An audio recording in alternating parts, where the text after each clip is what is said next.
Hey there, YouTube. In today's video, I'm actually going to talk about a few things I don't like about my PS Vita. I made a video a couple years ago about 5 things I don't like about the Alienware M11X, and it actually was a good pickup for people who are thinking about buying the Alienware. Give them a heads up on some things disadvantages for that system. And here are a few for this system, just things to keep in mind. Another buffer. I like the system. I do not regret buying it. I enjoy playing it. I'll probably be playing this and talking about it and using it for at least the next couple months before I might move on to something else. But, alright, here we go. Thing number 1. This is the charger for the system. On one side, you have the PlayStation logo, and on the other side, it's kind of hard to twist, you have nothing. It fits in here either way. The main problem with that is it will only charge with the PS logo facing up. So, perfect example of this being a problem. Last night, it was dark in my room. I plugged this in upside down because I did not see the charger, and by doing that, all night I thought it was charging. I woke up this morning and find it dead still. So, kind of a bummer. Not sure what they could have done to fix this. It's not really a big deal. If you can see it, you should be fine. But it's kind of like the lowest ranking problem. Number 2 is definitely going to be the remote play issues I have found. And the remote play problems, I've actually made a video about remote play, so I'm not going to go too into depth with that. But there are 2 things about remote play that are kind of a bummer. The very first thing is, if you play locally and you set everything up right, it works probably the best. Locally meaning in your own home, your wireless router is sitting in your house and you're playing that way. There is some lag issues I found, like when playing God of War or Twisted Metal 2 or something like that, that there are, I hit left and maybe a split second after I hit left it actually happens. Not a big deal when playing RPGs, but a big deal when playing an action game, because a lot of frustration will come out, and it's like, well, why not just use the damn PS3 if I'm in the same house anyway, right? When playing outside of my house, the delay is much greater.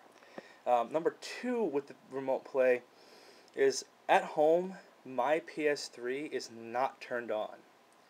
So, now, if I'm in the same house, over a router, I can actually turn my PS3 on with my PS Vita. It actually turns on and logs into the network and the whole 9. But since I don't have it on the same network, and I'm actually in about 1 state away right now, if I hit connect via the internet, while this is connecting, I'll let it go while we keep talking, it's actually not going to be able to turn it on. If I wanted to game outside of my house, I have to turn my PS3 on, leave it on the remote play screen while signed into the PS network. So I have to leave my PS3 on all day. Now, I don't know about some of you kids who might be watching this, but I am an adult, and I pay my own electric bill. And I'm already paying like $250, $300 a month, and I just can't rationalize in my head paying any more for electricity by leaving my PS3 on.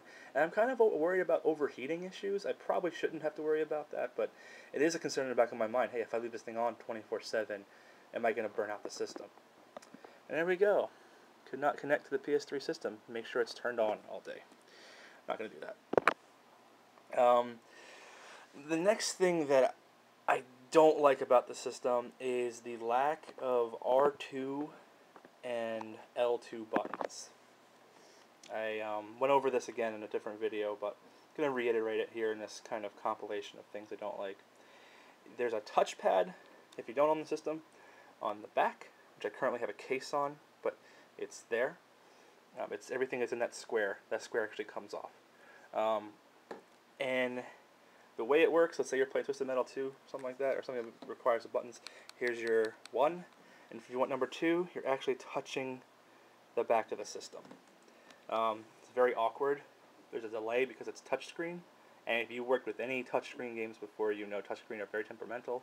Sometimes just by holding the system, just by holding it, you'll hit the L2 and the R2 just because you want to maintain a good grip. And you'll fire off or shoot the gun or whatever the L2 button is set to do. Kind of annoying. Now, with all of those being problems, there's one thing that puts it over the edge of kind of a pain, and this is might be specific to me because of the type of games that I like to play, but it's the PS Vita store. PS Network, PS3 also uses the same store. I find that a lot of the games on here either suck or are the same engines as other games. So the PS Vita games, I wouldn't want to play any of these. Army Corps of Hell, I heard bad things. Asphalt Injection, I heard bad things. Ben 10 Galactic Racing actually has a 2 stars for $30, so wouldn't do that. Dynasty Warriors is actually a game that I would enjoy, but what's a big turnoff about this game is as soon as I haven't played any of these, this is all just speculation on my part and like being wary with my money. You have the game at the very top, but then you have all these characters that you can buy for $1. Well, I guess it's kind of cool, but if the game's already $35, why do I want to buy all these characters for $1? I don't know. That immediately turns me off about that game. A lot of games like that. I'm not a sports game player, so that takes out care of all the FIFA.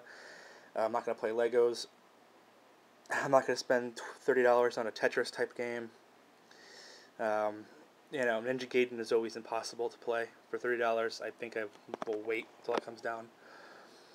And basically, as I go down in the Marvel vs. Capcom, love this game. I played it about 100 times on 100 different systems, and they're selling it for $40. And all these extra add-ons, $4 for all these different character packs and stuff. I'm just, not going to happen. I just want to buy a game and play a game, you know what I mean? I don't want to kind of be screwed into having to buy additional content to get the full experience. And the list of games that are coming out aren't very exciting, and they're very spaced apart. There's like 1 game coming out in March, and 2 coming out in April, and 3 or 4 coming out in May. And I'm not really excited about any of them. Maybe Disgaea 3 I'm a little excited about, but other than that, I'm not too thrilled. So then that leaves the classic games, okay? So go to PSP. Actually, I'm going to go to genres, because that's actually a little bit better. I'm an RPG fan, so this is problem number 3 for me. Is I had a PSP for a little while, so I played a lot of these games already. So then it even narrows this library down even more, because I've already experienced a lot of them. But let me go into the role-playing games specifically. 90% of these role-playing games are strategy RPGs. I looked up the reviews for each one. I've watched gameplay videos for each one. In my opinion, the best 2 strategy RPG games are Final Fantasy Tactics and Disgaea. So everything else here, not all of them, but most of these are either basic turn-based RPG, which I'm kind of like whatever about, or they're strategy RPG. That's the kind where it's like a chess game. Character here, move character here, move character here, grind, grind, grind, grind. I got a few of them. I'm enjoying them, but very limited selection. I think every once a week I kind of go on the store and see if I want to buy another one of these games. I don't. I have no desire. I've looked into a lot of these. They kind of suck. So I guess the number 1 complaint about the system, and this is probably any system that's new, lack of content, lack of enjoyable content. I can buy games that I might like, but overall, it's not coming out fast enough. I don't feel they're putting any more, or there will be any more PSP ports that besides the ones that you see here. There might be, but I doubt it. So, I have 4 games right now. I'm pretty happy with them. I already beat a few of them. I'm hoping that I will give a few of these a chance, but I'm really, really feeling that I'm not going to like a lot of them. So, maybe this video is more of my personal gripe, but you should be aware. Look in the PS Store. before you buy it. Make sure you like at least 5 or 6 of these games. Otherwise, you're going to be bored pretty quick. Alright, I'm welcoming being flamed on the comments of this video. If you're mean, I'm just not going to read it. Thank you. Enjoy.